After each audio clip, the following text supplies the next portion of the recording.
This week, Randy Orton dies on screen. BBL Bailey is alive and well. And ding dong, hello, Rhea Ripley, Mami is home. This is the Dangerous Jobbers Podcast. People have been asking me to be the best in the world. Why, Eddie, why? I'm better than you. My eyes are red. I was in the back smoking a joint with their gang. You know it.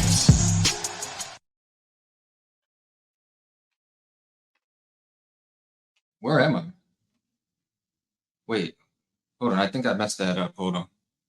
People have been asking me to be the best in the world. Why, Eddie, why? I'm better than you. My eyes are red.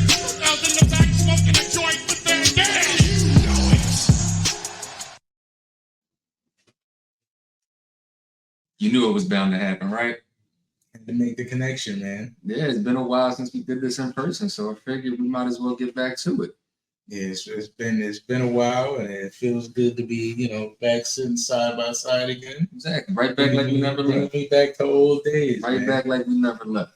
Hello. And we got a lot to talk about this week. I'm your boy, Stevie Jobber. And I'm your boy, Dangerous Dude. And this is the Dangerous Jobbers Podcast, putting wrestling over one podcast at a time. You know this, man. Again. Yes, sir. Yes, sir. And it's been a crazy week. We got a lot of things to touch on all across the wrestling universe, but in very small bullet points, so we don't waste a lot of time. But if you thought that intro was pretty cool, if you haven't seen us together in a while, and you enjoyed the little intro there, maybe hit the like button. Mm-hmm. It could do some things to maybe help us and help you. Yeah. We're all about helping you find the algorithm and making it work for you. Exactly. And you want to see more of us. And that's one of the things you can do by hitting that like button, hitting subscribe. And maybe we'll talk about it a little later in the video. For now, let's talk about the biggest news. The biggest news. Yeah, because there was some big news this week. Mami's home. Yes, she is. And in the middle of Dirty Dom beating his father for the first time ever, all on his own. Let him tell it. Mm-hmm. The greatest Mysterio. Dom beats Rey Mysterio, and in a crazy celebration, he embraces the current women's world champion, Liv Morgan.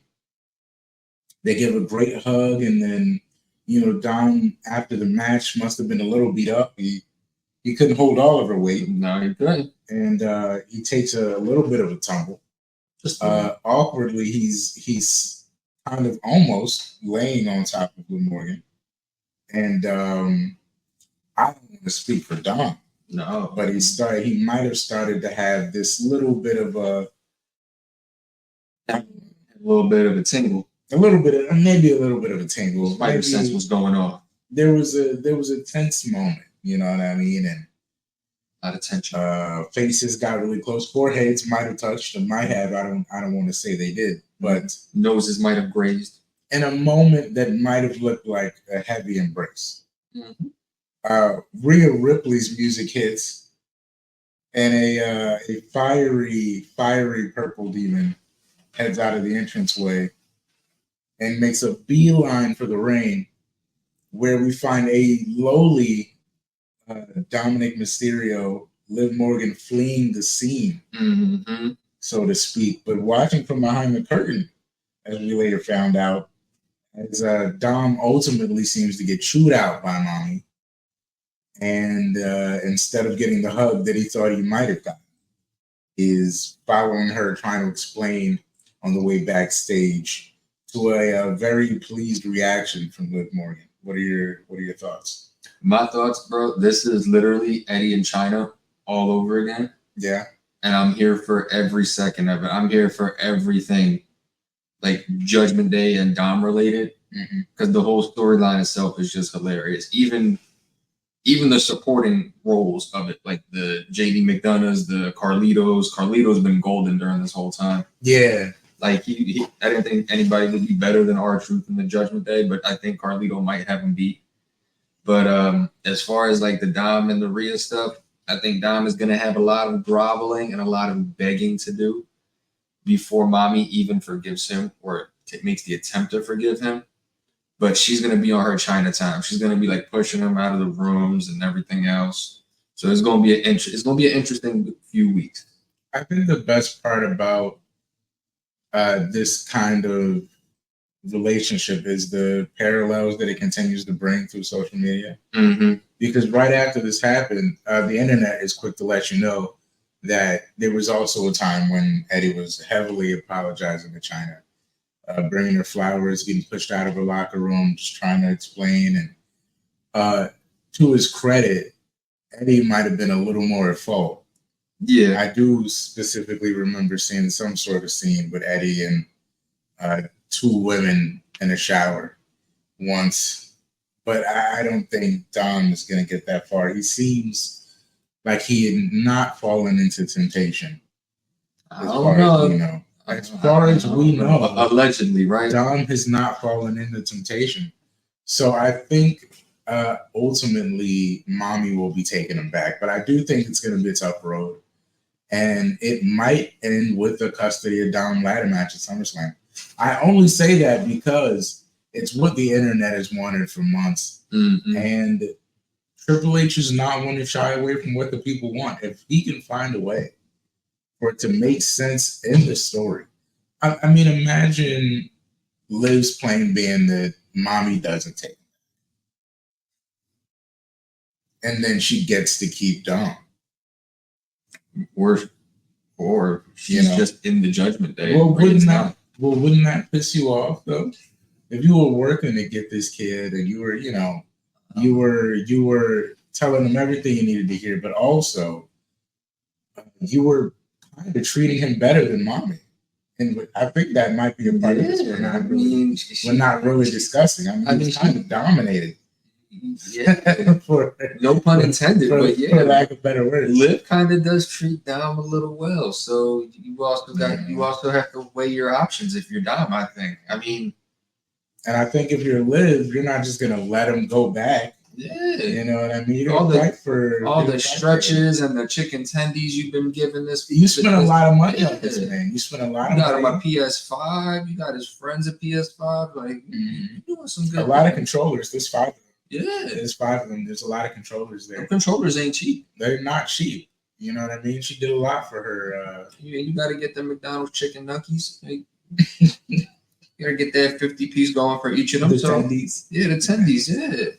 Yeah. So I hope that Triple H can find a way for this to all culminate in an amazing women's championship match that might also have Dominic suspended in the air.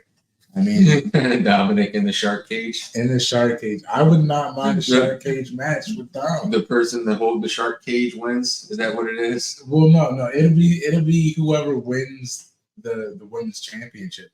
But they also get custody of Dom, who's hanging in the shark cage above the ring, watching him fight for his. That would actually be a good fight for his that would be a good case scenario. You get the title versus the Dom. The title versus the Dom. Yeah, Liv wins, she gets Dom. Rhea wins, she gets the title. Oh, do you think Rhea won't take him back if she wins?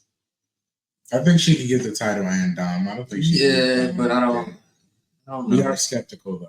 Yeah, we are skeptical. Yeah, it's going to take a lot for Rhea to forgive Dom, but we'll see. And other women's peril. Yeah, there was a lot of women things going on this week. It's very, very empowering. I don't want to say empowering. I mean, there was violence. There was violence. You could say it's empowering. To cap off, I don't even want to say that. Do you see the bullet point I have on it? I'm not going to say the bullet point. Yes, but I want you. I can see it. I mean, it was said by somebody else. So. Yeah, let's just go right into the topic. Yeah, because I don't think what I named it and what the internet named it either are great names. It's not PG. But there was a 6-woman tag team match on Raw that seemingly got interrupted by a new faction debuting with Sonya Deville nonetheless at the helm.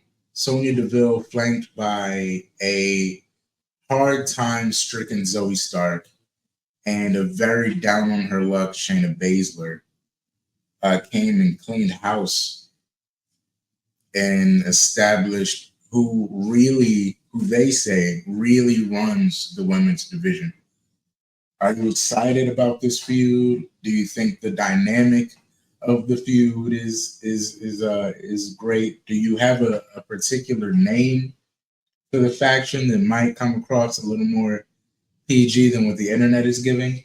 I'm gonna have to go out on a mulligan on this one and not name the faction right now. Yeah. But I mean, look, does it make sense? Sure, it makes sense because 3 of them really aren't doing anything. Yeah. And it's Shayna and Zoe really only fit together. They're like one of the only legitimate tag teams. Mm. So I guess giving them Sonya Deville as their manager, sure. You know, we don't want to see Sonya in a ring all that much. So just make her a manager. Let's see what she can do.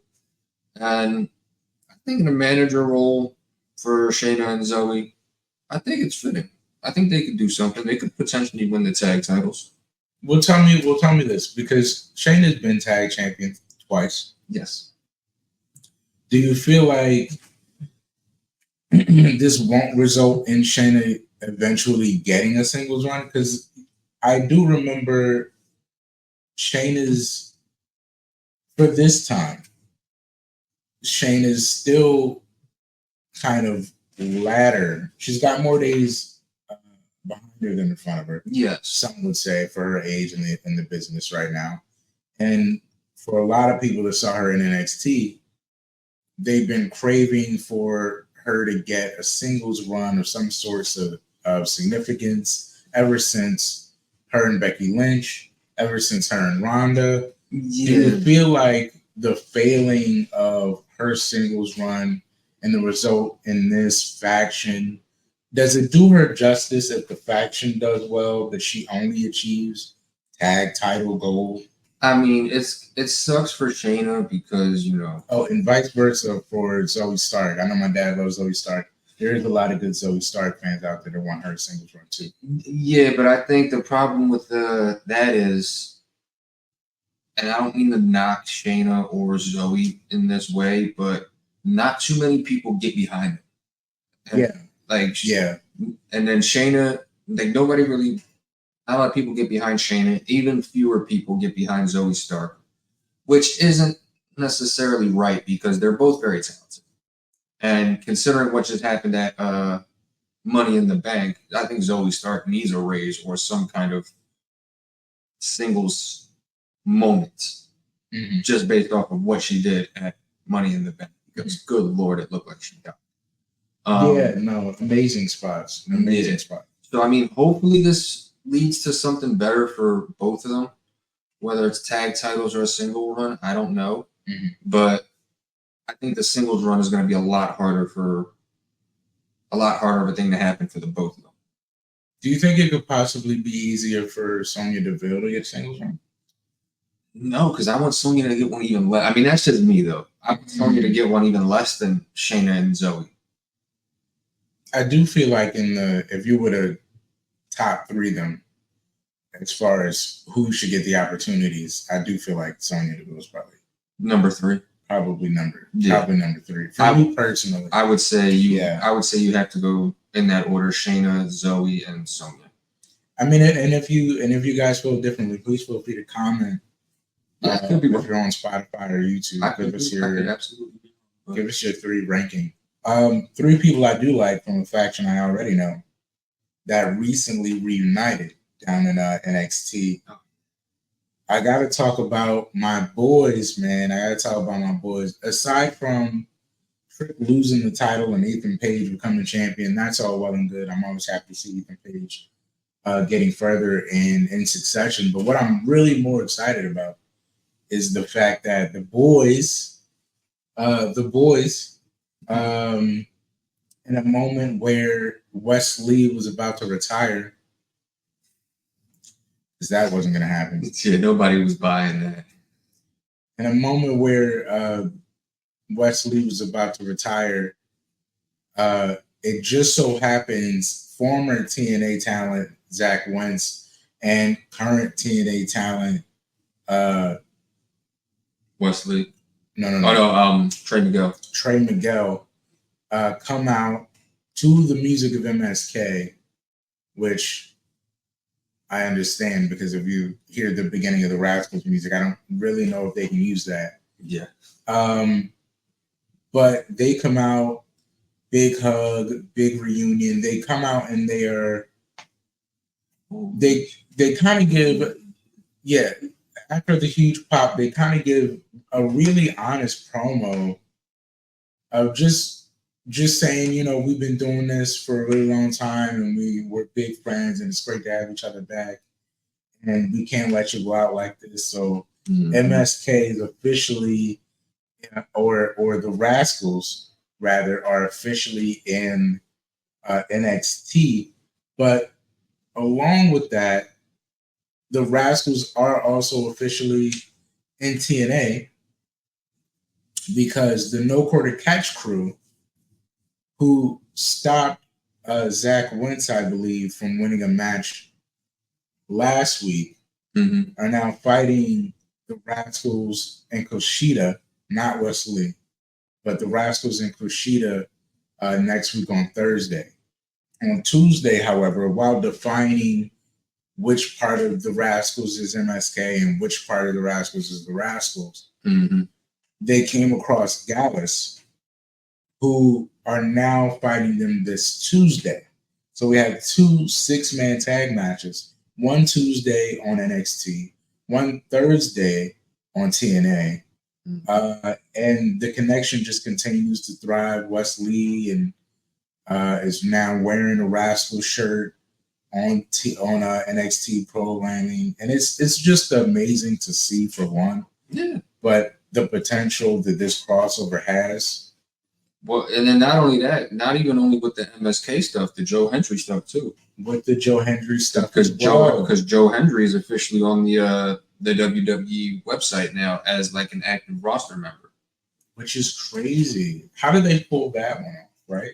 Yeah, that's going to be interesting. I don't know if they just did like a straight up trade, or maybe his contract was up and they signed him, or maybe he's both. I don't know. But it's an interesting time. The fact that we can actually go from different companies and just get people, not to pluck anybody, but that you can have a working relationship, it speaks volumes to the business right now, I would say.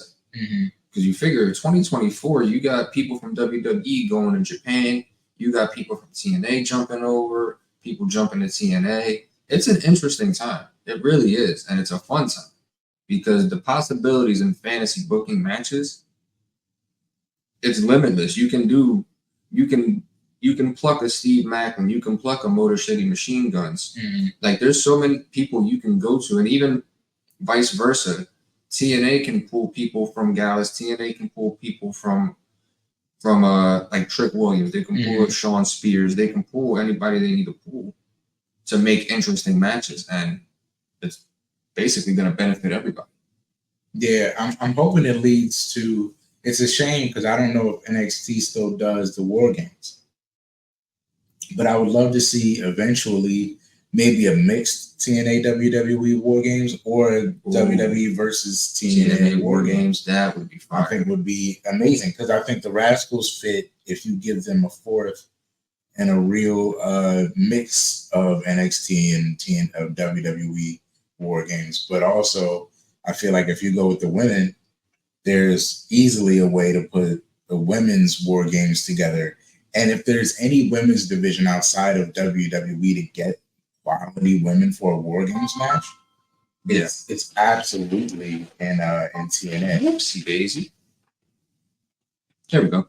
I feel like they've had one of the best women's divisions throughout the last two decades. Throughout the last 2 decades, so it'd be a no-brainer to get 4 women from over there for a War Games match. But I think everything you said is correct. They've been reaching kind of all across the board and just finding good wins. And I wanted to talk about that with we mentioned Joe Hendry, but there's also the different tours they're on. Mm-hmm. They're doing live shows in Mexico. Bailey ended up getting a lucha mask and a whole outfit somehow. I got to go back and find who did it for her, but I think it was former Cruiserweight Classic, Lindsay Dorado. I think it was Lindsay Dorado. I feel like that's accurate. I feel like it might have been Lindsay. So I have to double check, but I think Lindsay Dorado made her gear for Mexico. Mm-hmm. Ray is down in Mexico. Meanwhile, in Japan, you get Io Sky, you get AJ Styles, both winning their matches in different promotions too. I think Io Sky's in Marigold. AJ Styles was, I forget the Japanese promotion he was in, but I do remember him winning his match and getting a really good standing ovation and bringing out his old Japanese mask for it as well, the old Bullet Club mask. Yeah. They've just been doing a lot. I think all the connections, the new signing, because we haven't talked about that either. We can spend a little bit of time on that because I don't fully know her, but knowing the new NXT signee that they got and her crossing paths with Damian Priest, and everything that she's promising after just losing her title to the boss. Mm-hmm. The boss. Yeah, the boss. Mercedes Moné over in AEW, now coming to WWE, to NXT, which to a lot of people's credit, because a lot of people are like, oh, I mean, it's not. They make a big thing about NXT, but I believe at this level of WWE that we're watching, NXT is the weekly show to pay attention to, and WWE and SmackDown Raw and SmackDown are kind of these movies now. Yeah, you know, they do it big, so it's not really a surprise to see something like that happening. But again, like I said, it's an interesting time for wrestling because of all these things that can happen. So I'm really excited and I'm interested to see what they do. Yeah, I'm excited about the range and just the new companies that they can kind of get into, especially through social media and how they've just been they plant their own seeds nowadays. You know what I mean? And they take a lot from culture. And speaking about taking a lot from culture, to jump into the last of the WWE stuff that happened on SmackDown, as far as the women's division is going, we had Tiffany Stratton come out, give her, briefcase acceptance speech, whatever. And while calling out Bayley, Nia Jax shows up, because you can't just talk about Tiffany Stratton and not reap the consequences of Nia Jax again. And I think on a different pod, we have to talk about Nia Jax's friends and how they keep seeming to get her in trouble historically. But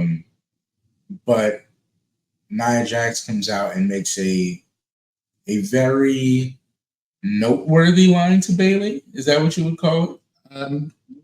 Yeah, I would definitely say it's noteworthy.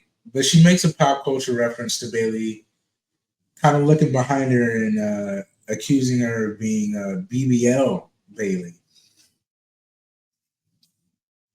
And the audacity. And I think some of us out there may have strong feelings about. I'm going to hand this one to you, man. You know what? I found it so funny that the internet was so quick to defend Bayley. Like that's what made that one. It was the best the best line Nia Jax ever delivered in a promo. Completely stolen from Metro. Metro Boomin. Yeah, completely stolen from Metro. But it's okay. Pop culture reference. We understand it.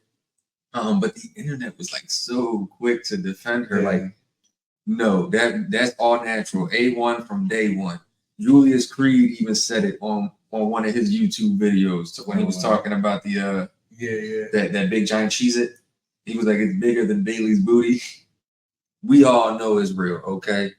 though Nia Jax better never disrespect Bayley like that. I'm one of them people that will defend her too. It's okay. But still, the line was hilarious. It was hilarious. It was one of the best lines Nia's ever delivered in a promo. So I think maybe less than a half hour later, there was videos on the internet. Oh yeah, TikTok had a field day with that one. It was gold. It was social media gold. Yes, it was. And I think Nia Jax won against the internet for that day. Yeah, I think if you can win the battle on the internet, you've won the promo battle. You know? Yes. That's what it is to me. But who do you see actually coming out of this? Because after getting dominated by Nia Jax, for lack of a better term, Tiffany Stratton almost cashes in again. Well, not again, but she almost cashes in for the first time against Bayley, and then she doesn't even think twice about it until Nia Jax stops her and looks at her like, "Yo, what are you doing right now?" Which is almost a detriment to her. I mean, you'd have to imagine if you're gonna cash it in, you'd probably want to cash it in if Bayley beats Nia or just on someone else. I can't imagine a situation where cashing in on Nia Jax or cashing in to end up facing Nia Jax helps you really in any situation. Yeah, no, that's a lose-lose situation you put yourself in right there. So I would say smart money. Smart money is that you wait until after SummerSlam, or wait until Bayley is at her most vulnerable, not Nia, because we know you getting flattened like a pancake. Yeah. I will say this though, before we move on to the next topic. As far as BBL Bayley goes, I hope they make merch. Because that's got money written all over it. I would love Nia Jax to make one of those old like hood airbrush shirts. Yeah. Of BBL Bayley. I think that would just get BBL right here and then get Bayley on the bottom and then. And I know they've done them before because you know they made Street Profit shirts like that one time. Yeah. And they did the Want the Smoke shirts. They had them like those old airbrush style shirts. Yeah, you just get BBL Bayley just airbrushed like to the side. Are you getting a BBL Bayley shirt? I would definitely. Yes, and if it's a Nia Jax shirt, if it's a Nia Jax affiliated shirt, I will still get it. I will still get it. I will still get a Nia Jax shirt. That's a BBL Bayley. I think they could trade one. They probably make some money off BBL Bayley. They definitely could.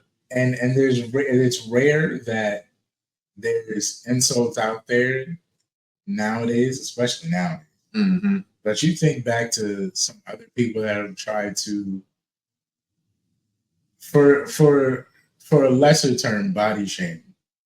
Yeah. And it has come off very distasteful. Yeah, like when Roman did bring succotash.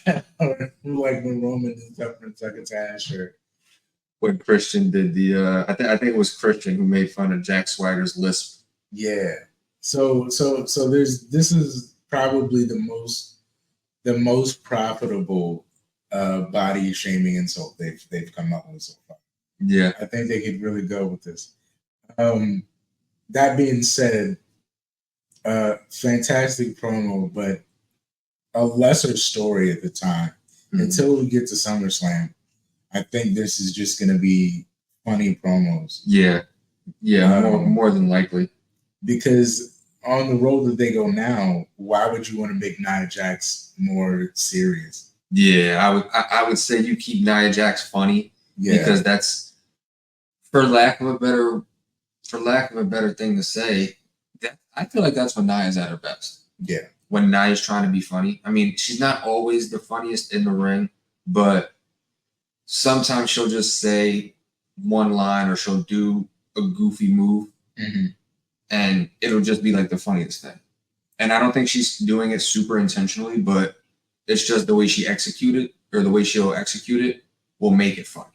Yeah. Like when she, like the time she tried to do the leg drop to Lana on the apron and she did the my whole thing. Like, I don't think that was intentional. I think that was like really... I think that was totally unplanned. Yeah, but it was hilarious. And then She's just got a thing about it. Yeah, and then she tried to say she was like a 300.5 ounce Samoan. We're like, okay, 300 ounces. Hold on, I'm pretty sure you weigh more than 300 ounces. But it's like Steiner Man. Yeah, she's like the girl version of Steiner Man. She's so unintentionally funny. It just naturally comes out. I will say I'm not sure how the SummerSlam plans and my plans for the Tonga Twins to show up at SummerSlam are going to work out. If I still want Tiffany Stratton to successfully cash in. But that's a whole nother story. Speaking of people in the bloodline, I'm much more worried about or fearing for, I guess. The bloodline comes out and in a, I want to say 3-minute warning style, because I believe that's what I said. 3-minute warning style ended the main event, the tag team championship main event that they had.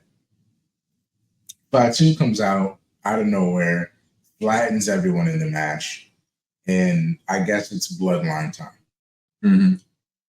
The bloodline comes down, and they do, after they've made their big grandiose statement, he continues to take shots at Roman Reigns while coming at Cody, which seems almost like it didn't need to happen. I'll be honest with you. I'm kind of, as far as the mistakes that Solo's been making so far in the bloodline, I've kind of been on board with most things. I even understand taking out Paul Heyman. Yeah, I mean, I even, to his character up to this point, not being accepted after being told you were going to be the tribal chief. I even understand taking out Paul Heyman. Yeah. But the repeated shots at Roman afterwards, they seem like unprovoked. Like, yeah, you gotta. Now you're just poking a beast for no reason. Yeah, and then not only that, at least the way you execute. I think we touched on this last week. The way you execute your bloodline business goes completely off the rails of how previous bloodline business was handled. Like, it was handled the way it was handled, but it was handled with a code in the sense as to where when Solo handles bloodline business, he has no code. Yeah. He's handling it how he wants to handle it. At least when Roman handled his business, he did it with at least a little bit of dignity and honor to it. Like he was defending something. Solo is really just defending himself. Like, that's really all he cares about. And I don't not to put anything on Solo and his, I do love how this is just judging the new, it feels like judging the new I won't say president, but like judging the new mob leader. I will say that I don't feel like Roman ever tried to focus on more than one thing at one time. You know what I mean? I feel like Roman, I also feel like Roman never really threatened him.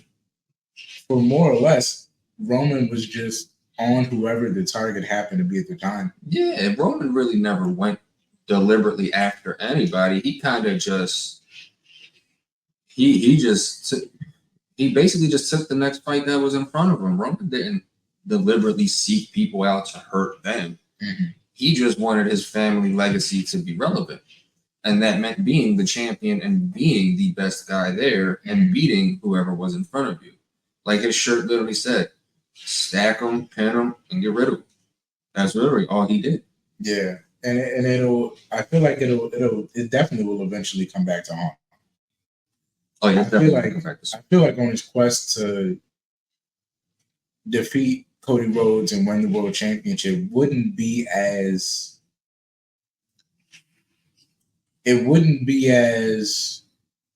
secondary almost if you didn't keep taking shots at Roman Reigns. And you know what?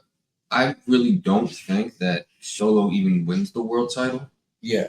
I feel like this will culminate with Solo trying and not being able to do it, just not being able to do it. And it'll culminate in a War Games match. That's how I see it, but I think it's going to be Solo's bloodline versus Roman's bloodline being Roman, Jimmy, Jay. And then the fourth probably being Cody. Yeah. because at least Cody acknowledges Roman as a tribal chief, he acknowledges and respects Roman. So maybe a lesser of two evils. Yeah, like a lesser of two evils. Like, you know, Solo's your enemy now. He's my enemy. The enemy of my enemy is my friend. Right. And Cody has his own bloodline in a sense because of his family legacy. Yeah. So while it's not directly Samoan dynasty, yeah, it's still a dynasty in a sense. What do you say about? I don't think they'd ever do this, right? Mm-hmm. What do you think about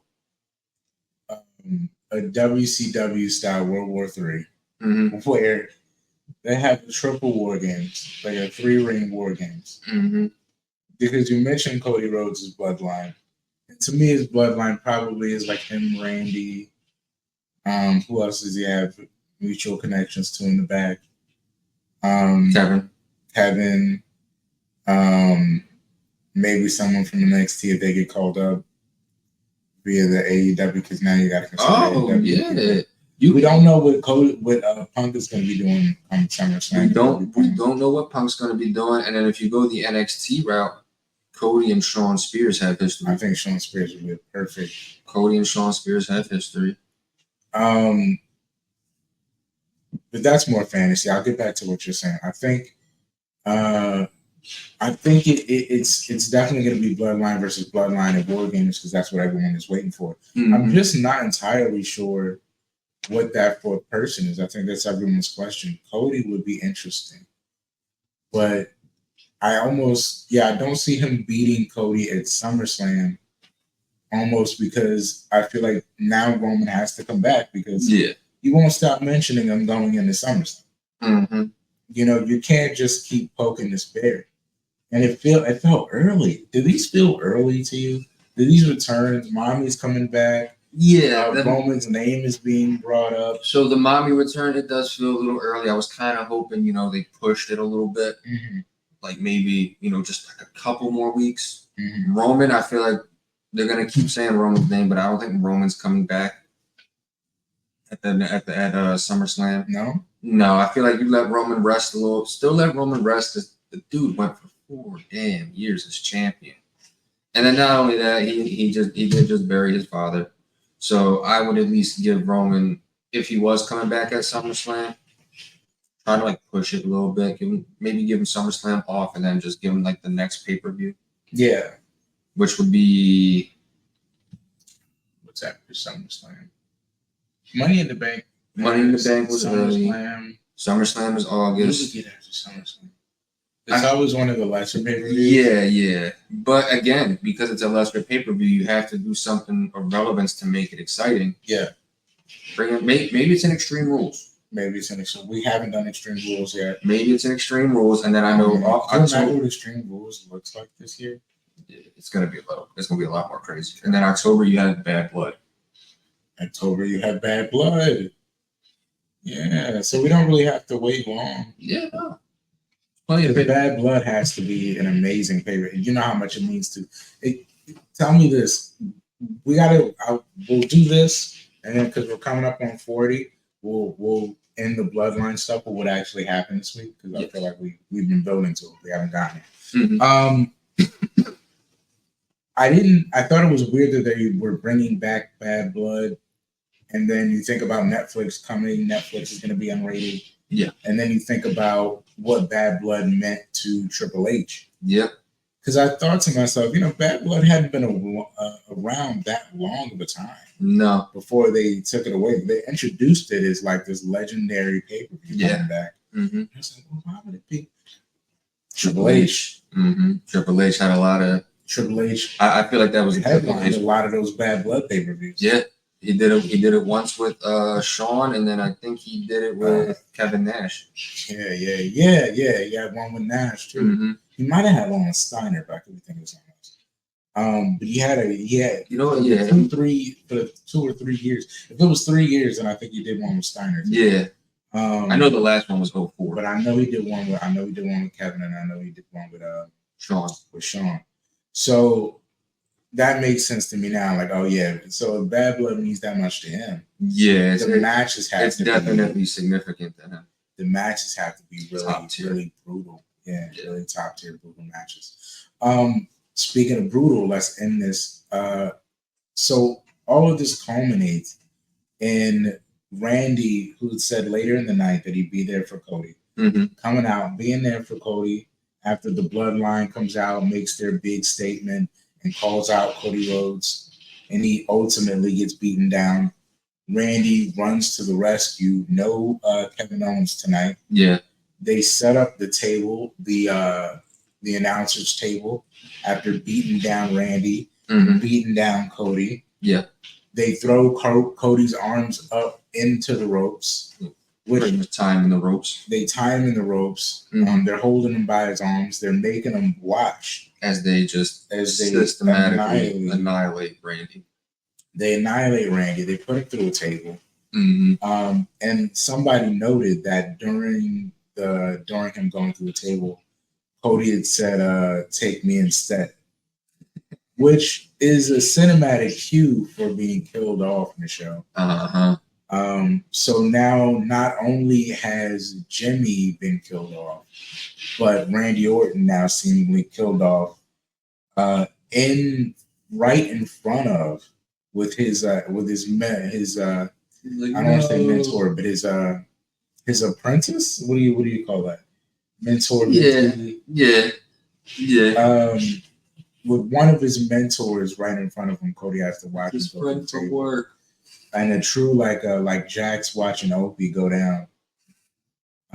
We see Cody struggling to watch Randy go down to close the show, and Fatu's crazy face, and the hands. That man's gonna come back like a bat out of hell this week. So alone though, he's out now. It's okay. He's still gonna come back like a bat out of hell. So where do you feel? When do you feel we're getting Randy back? How do you feel the night ended? Was it the impact that they needed? Do you like the way that they delivered it? It was kind of unannounced. It was deliberately not. They had a whole main event planned, and then the bloodline come in and shut everything down. It was confusing at first how they got there. Yeah. Not gonna lie, just beating down both the tag teams and then just wanting Cody and all that jazz. I feel like they didn't need to X the main event or 86 the main event, but I mean, it kept us in the dark, and it kept us enthused to see what was happening next. Okay, they just axed the whole main event. What's going on? Yeah. And then in the promo video before, Randy was like, "I got your back. I'm always gonna have your back." Blah blah blah. They made it plant the seeds oh, Randy's gonna turn on Cody, and then Randy's the one that actually gets axed through the table. So it's damn, okay. You gave us one thing, and then you slid us the opposite direction and made us see something else. So I kind of like the little swerve that they threw in. It was just getting through the main event that was odd, but I didn't really care for the main event anyway. So yeah. I think we all thought the main event. No harm, no foul. Yeah. Maybe that's why they did it, because all right, Gargano and Grayson Waller, really? Okay. But hey. But I'll leave WWE on this. I do enjoy where the creative is going. It feels like while we have a bunch of guys that have done it, booking the show, there does still feel like there's some people. It does still feel like there's some people out there from that cinematic TV world that are still helping get some of these bigger story arcs over. Yes. I feel like that's where we get some of the Liv and Dom, where we get some of the bloodline stuff. It's still those core TV writers that plant these little seeds. Yeah. So I do just love where the writing is going. Yeah, the writing has been doing very good for them. But speaking about a place that doesn't care about writing and only cares about matches. Nice segue. Where the best wrestle. That's what they say. Let's talk about AEW. They're having their 250th Dynamite episode this week. AEW Dynamite 250 is supposed to be having Nyla Rose, who was on the first episode, losing the AEW Women's Championship, much to my dismay, is now fighting for the TBS Championship against Mercedes Moné. No doubt taking the L again. Yeah. But shout out to Nyla Rose. You deserve so much better. Maybe come here. We enjoy people on the rainbow. Connection. Okada is having a champion versus champions match against Swerve Strickland. No doubt Okada's probably going to take the L for that. They'll do something shady because they love Swerve. Switch up the main event, so that'll be interesting. And then I think MJF is. I think MJF is getting Will Ospreay this week. Yeah, I think they were building for it. Right? MJF is getting Ospreay this week. You better. You got to give him something. Which is it just seems kind of crazy because they're also building to All In. Bryan Danielson, who just won the Owen Hart tournament, is now getting at All In a shot at the AEW World Championship at Swerve Strickland. So Swerve, in this crazy 2-month span, I want to say, has gotten Okada, Ospreay, and now Danielson. I don't really see where his title reign elevates after this. Yeah. You do still have MJF, but I mean, that's the last one left, I think. Yeah, but I will let you at. Well, considering the run Swerve has had, he's had a very good run as the champion. I would say Danielson is the end for him. But then I'm also torn because if Danielson's the end, MJF's got to get that thing back at some point. Yes. I mean, granted, he doesn't need it because I feel like he's probably the only person in the company that's bigger than the title. Yeah. Which is ironic, which is crazy to think about when you're that young and you're that much over than the actual title. Well, imagine. Never mind. I don't want to kick their back and we don't have a lot of time. Yeah. But it is a crazy spot for MJF to be in. I wonder where MJF is looking at the grand scheme of things. I feel like his bigger picture is probably just well-rounding AEW to where it needs to be to win. I feel like he has to take a John Cena approach just because he is the biggest name they have right now as far as momentum, impact, storytelling. Yeah. And granted, he doesn't even need the world title to do it. No. You could probably give him the AEW, their version of the Intercontinental title. The International. Yeah. The International. Give him the International title. You could probably even make him a tag champion. But because I'd say TNT is probably like US title. Yeah. He don't need to be the TNT champion. Yeah, that's probably not Intercontinental. Yeah, I would say but he don't need to be TNT. No. Leave that to the Darby Allins and the Orange Cassidys of the world. But saying that, I do wonder if they're even going to get it to Bryan Danielson, because like I said, Swerve's got an amazing trio of people. Yeah, but to easily say that Bryan Danielson will win is kind of a stretch, only because right after winning, and this is my thing about storytelling, Bryan gives this amazing promo about the woman that Owen Hart's wife is, how great of a mother she is, and that's why he's taking time away from wrestling. Now, why would you have a guy win a tournament, give a promo about stepping away from wrestling being the greatest thing you're ever going to do? Yeah. And then give him the world title match where he's the odds-on favorite. Yeah, I mean, why would you then, why should we believe he's going to win? Why should we want him to win? He's stepping away. We know he's not going to hold it for a long time. Yeah. But I know you don't care about stories. So this is that weird dynamic where... Yeah, you kind of shoot yourself in the foot at that point. You're going to love the matches. We already know you're going to love the matches. It's where the best wrestle. But at some point, does it go, well, the only payoff is the match. Do I really need to... Yeah, you don't really need to give him the title. Yeah. And I feel like they're also getting another great wrestler soon. Some guy named Hologram or whatever it is from Mexico that's making his own moves, which is fantastic. But I thought to myself the other day, oh man, he's really good. Mm-hmm. That was it. That was it. He's gonna go. He's gonna have really good matches, and then that's it. And then we'll find out the other guy's really good. Mm-hmm. Typical AEW. So where do you fall in? They're getting All In. They're getting Wembley this year. You know WWE is going back to Wembley eventually. Mm-hmm. Do you feel like on top of Swerve, Mariah May is booked at All In as the women of the Owen Hart tournament to fight Toni Storm? So I guess we end at where do you feel All In is going to be as far as where it takes the company past this? We already know All In is going to be a great match card. Yeah, this is the thing I want to present to AEW fans that watch the show. Mm-hmm. We already know it's going to be a great card. We already know there's going to be great matches. We already know there's people we want to fight. Yeah, that's what they do. Yeah, I would say it's going to be right at about a B.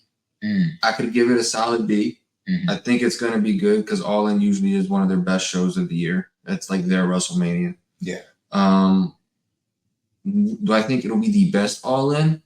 Not really, but it has potential to come very close to being the best All In that they've done. And I think if they book it the right way, if the matches aren't too, I don't want to say too spotty, but yeah, if they're not like too spotty or anything, then I think they can do very well. Yeah. Mm-hmm. Do you think the matches on this card carry over for the next 3 months, or do we just start anew? Some of them will, but a week or two later. I think some of them will, but then some of them we're just going to start from scratch and redo everything. Yeah. Like I think the championship, the championship for AEW, that one will probably go again. That one might go longer. I feel like anything with Okada, you're gonna have to flip the script and give him something new. Mm-hmm. What else do we have? I don't know if the Bucks are labeled with anything, but you have them, and then the Mariah May thing. I think that goes on too. Yeah, I think Mariah May and Toni Storm feud for a while. I think that's one of the only solid things they have. Yeah, but again, if you can build to it the right way, you can make it decent. Yeah. I think they could go a while with the Maria May and Toni Storm thing, only because that seems like the most out of pocket, but also consistent story. Yeah, that's one of the only consistent women's stories they seem to have. Yes, is the women's psychic stories. Mm-hmm. They've been doing really well. It launched Jamie Hayter when Britt Baker was on top. Mm-hmm. And now it seems to be launching Maria May in almost the same capacity. Mm-hmm. So I think those are one of the only storylines they really get to do well. Yeah. So I agree with you. I think that one will go on, but as for everything else, I'm not sure. Yeah. You know, Scapegoat Jack Perry just won the TNT Championship. Yeah. But who's to say some young hot hero that they really think can wrestle won't be taking that soon? Could be Ricochet, who knows? Could be Ricochet, but could be Kyle. I still feel like everything is kind of up in the air. That's actually the match I want. Kyle? Mm-hmm. Oh, Kyle Fletcher? No, O'Reilly. Oh, Kyle O'Reilly. Mm-hmm. Oh, yeah. Kyle O'Reilly. Kyle O'Reilly and Jack Perry. I think that would be a great match. That would be a great match. That would be a great match. And plus, he's hilarious right now with Briscoe. And he does seem to be getting back to where he needs to be. Yeah. But that about wraps it up, guys. Tell us your thoughts about All In. Tell us your thoughts about BBL Bailey and where you stand on the debate and everything for TNA, man. TNA and NXT crossing over.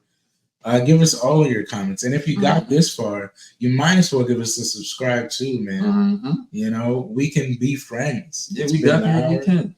You know, if I'm in a room with you for an hour having this long of a conversation, I give you at least a follow back. Yeah, see? I don't know. Yeah. So make sure you click that link down there. I'm pretty sure it'll be somewhere in that description. Yeah. You can find us on all the platforms. You got us on Spotify, Apple Music, Google Podcasts, right here on YouTube. If you're watching this on YouTube, we got Facebook, Instagram. We got a TikTok, for God's sakes. Yeah. And then you also got the dangerousjobberswebsite.com. Stevie's always putting dope stuff up there. There's always something brand new. So make sure you check that out as well. And that is it for this week, guys. Thank you for tuning in. You guys stay up. You guys stay blessed. And as always, stay dangerous.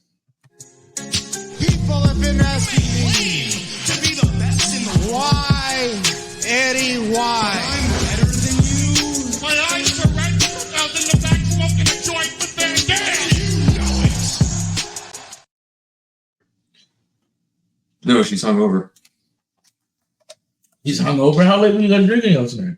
Not even. It's slight nausea, but it's the type that ruins your entire. Oh, she got nausea right now. How big do you want? Go to crochet. Do you want? Oh yeah, because I did sell her a crochet the logo. Our logo? Mm-hmm. Oh shit! I'd be fired. So that's what she's doing right now. She want to crochet hungover. Yeah. That's what's up. I can't be mad at that. Are you getting driven over to your uncle's, or can you? Yeah, Tisha's gonna drive me. I was gonna say if you want, I can have her drop you off too. Yeah, whenever. Gotta enjoy this pizza. Mm-hmm. Yeah, bro. Is she back yet? She's at therapy right now. Okay, cool. All right, so we got a little bit. Yeah. In fact, I'm gonna go up and check, but I'm gonna want to probably come back down here anyway. You save all this stuff.